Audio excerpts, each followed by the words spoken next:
Hi, thanks for joining me on Wilderness with Amani. I spent the morning when it was cooler fishing down in the West Walker River. Got a nice tiger trout. And then I've continued on up the road and I'm now at Virginia Lakes. And I've never been here in the summer, man. The parking lot is packed down at Virginia Lakes, the big Virginia Lake. And there's people fishing everywhere. When I was walking by, I saw a bunch of people had nice stringers. It's hatchery fish city in that lake. I never really fish it.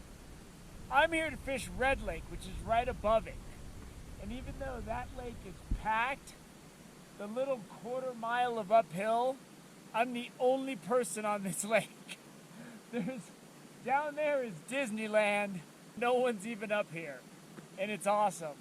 So I'm going to start out soaking some jigs deep, and I'm going to be looking for some nice brookies. So we'll see if we can get something in the net, and I'm just up here to kill some time because I fished in the morning. It was really hot down at the West Walker. It was already like 85. But it's breezy up here, and it's about 5 to 10 degrees cooler. So it's not that bad. So let's go up there, let's get rigged up, and let's take a look at this lake, and let's fish it. So there's the parking lot, just packed with cars. I had to wait for a spot to open. And then I slept in my car for about 2 hours because I was so tired from getting up at 4 in the morning and driving today.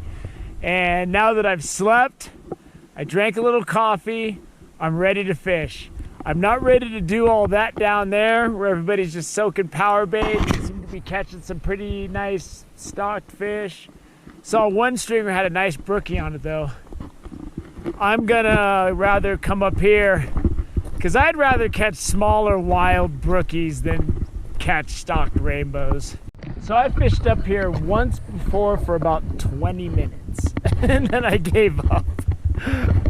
I got a nice brookie on a Rapala, but other than that, I really didn't fish much.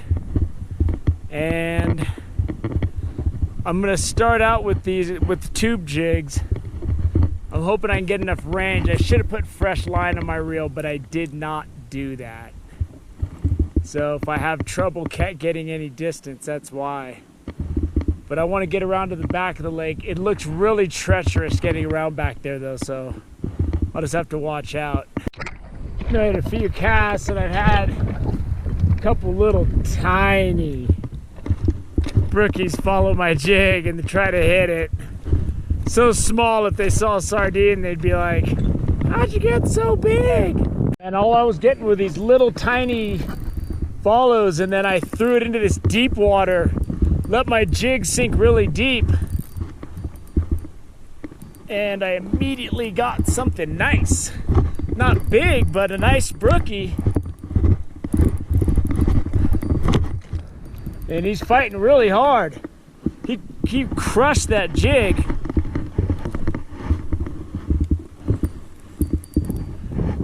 I'll show you what I did. I'm just being a little bit more patient. Nice brook trout in Red Lake, man. Woo, look at that.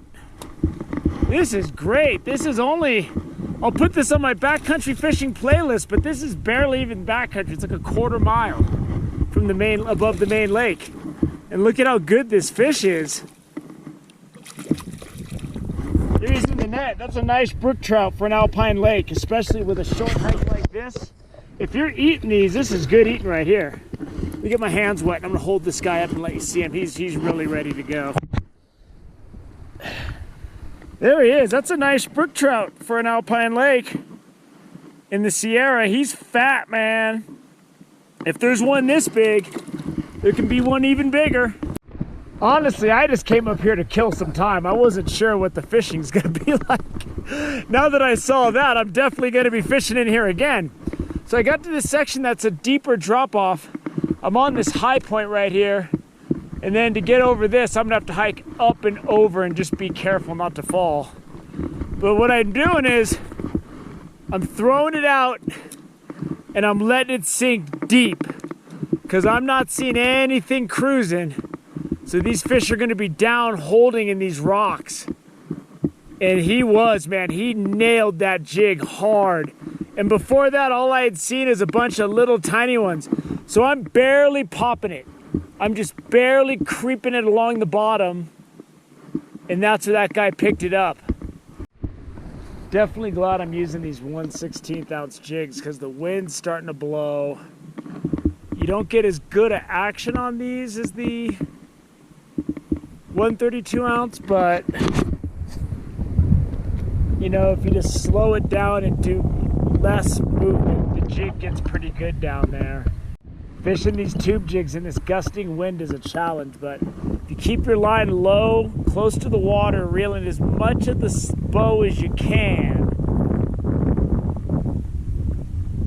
you can detect strikes pretty good. You'll see your line just shoot out. Boom, boom.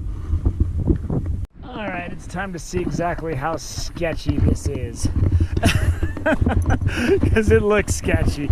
I'm glad I slept for a couple hours in the parking lot though, because I don't like climbing around on stuff like this when I'm really tired and sleepy. So it's better that instead of charging right up here, I just slept for a couple hours, threw down some instant coffee, and now we're going. But you can see I gotta go way up high. Not a big fan of heights. Yeah, hiking on this high trail, I am definitely just eyes on the trail. I'm not looking at where I want to fish. I'm not looking at anything. Because if you fall down this, at the very least, you're going to the emergency room. At the very worst, it could be the last step you take. That looks really good right there, but the price of falling, trying to get down there is just too... The price of falling is a little too high. I don't have that kind of currency as far as falling down something like that. God, it's really deep back here, and I pulled it up out of the depths, and he was swimming after it like a madman, and he just couldn't get it. I don't know how he couldn't get it. I slowed it down. What do you want me to do? Serve it to you with a knife and fork? Sir, your dinner is served? Come on. It's really deep, so I'm just letting it sink down. I don't see anything. I'm not seeing any riser, so I'm going for the deep, deep fathoms below. What's lurking?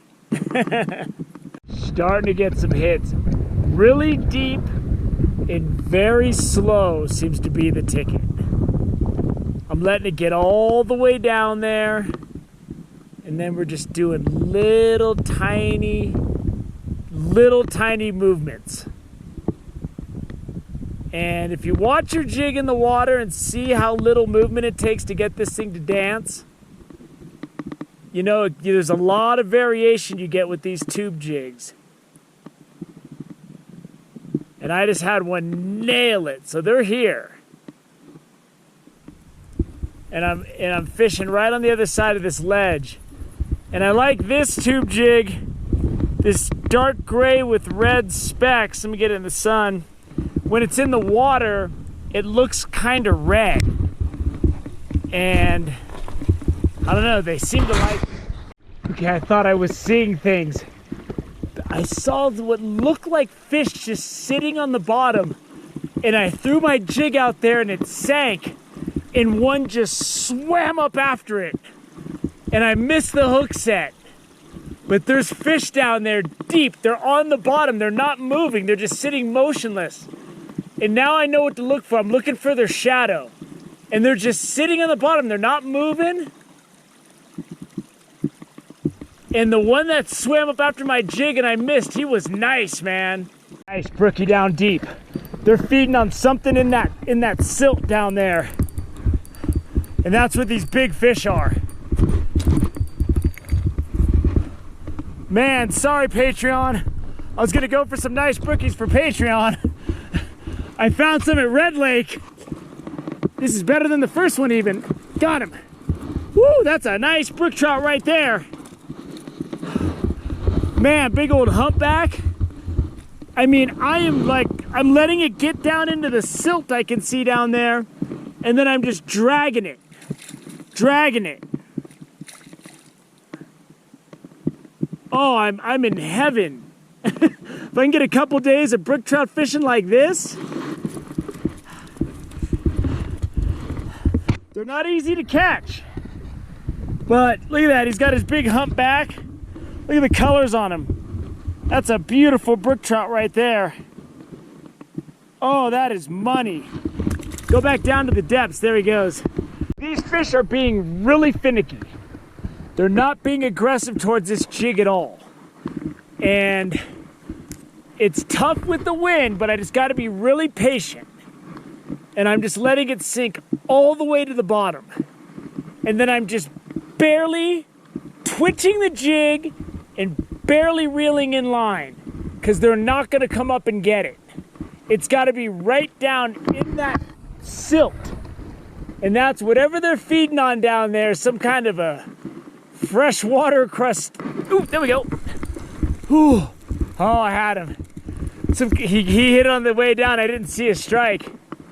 They're feeding on some kind of a freshwater crustacean or something down there. I mean, I could faintly see silhouettes swimming around down in that deep water. And if you don't get it down there, they're not going to take it. Although that one took it when it was sinking and I just missed it. I was busy talking about how you have to wait till it gets to the bottom. And then the fish took it when it wasn't anywhere near the bottom. So sometimes that's fishing. You just gotta dance it across the bottom. It's gotta dance. If it's not dancing, they're not gonna join in on the waltz. When the wind stops, because it's kind of silty and smooth down there, you want to look for their shadows, because the fish will be right above the bottom, like right on the bottom, and they're just sitting there, and then they just move around every now and then when your jig goes down, you'll see the shadow move, and then you know they're going for it. That last nice one I saw was out a little bit deeper. I didn't see him hit it, but I've seen the ones down there react to it. This is as slow as you can fish a jig. I mean, I am just barely crawling it.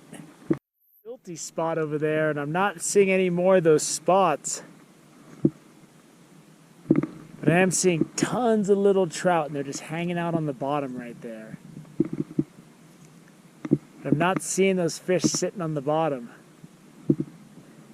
When they're sitting on the bottom and they're down deep, it looks like a rock. So you just gotta kind of swim it around some of these things that look like rocks, but they could be a fish. And if it's a fish, you'll see it. Even if they don't hit it, they'll swim and react. Look, it's swimming right for my jig. I don't think they saw it. Oh, they didn't see it.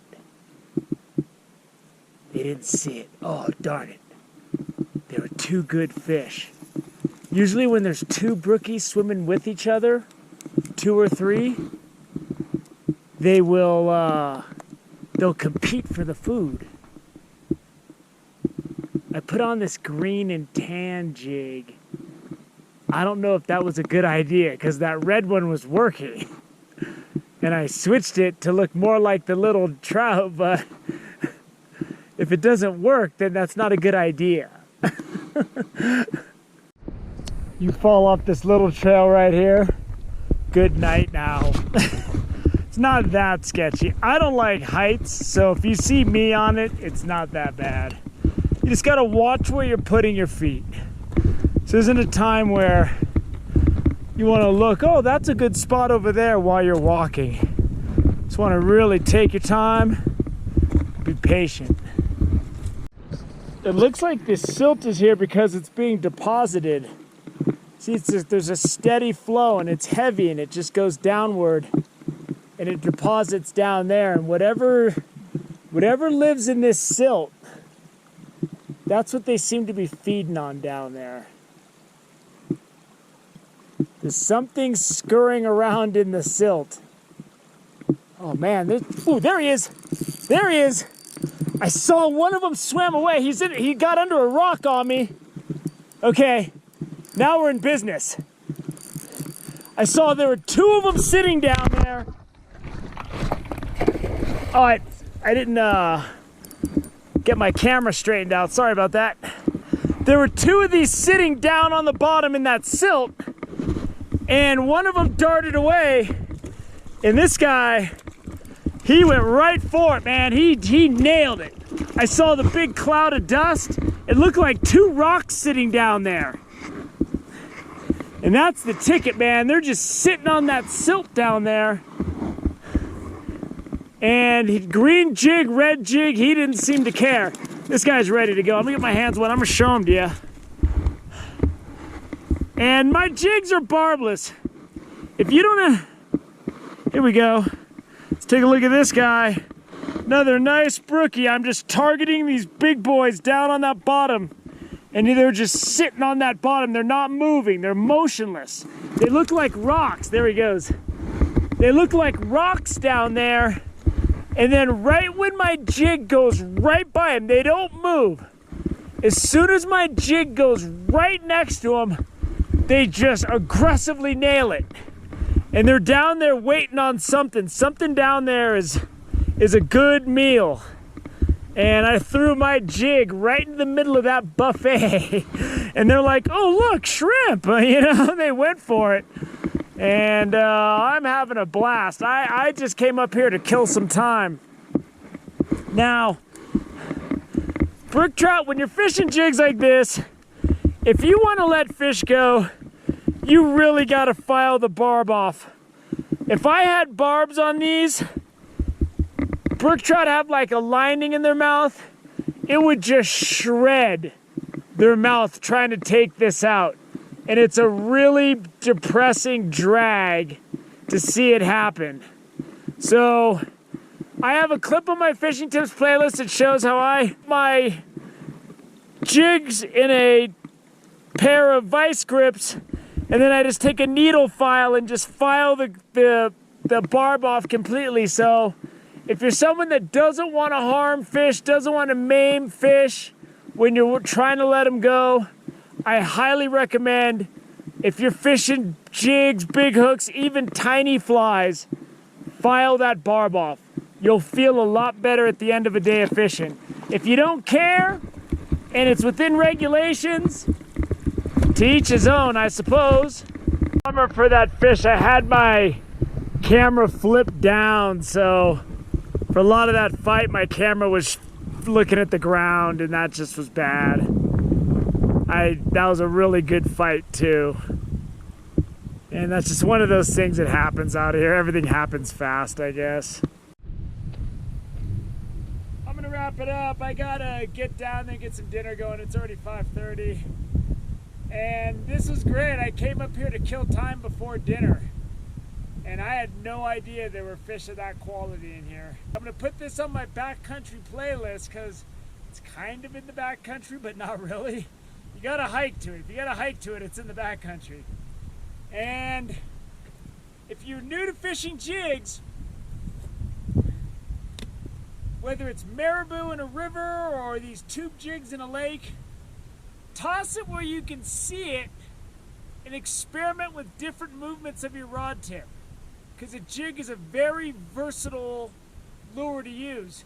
And when I identified those brookies sitting on the bottom in that silt down there, I knew exactly what to do.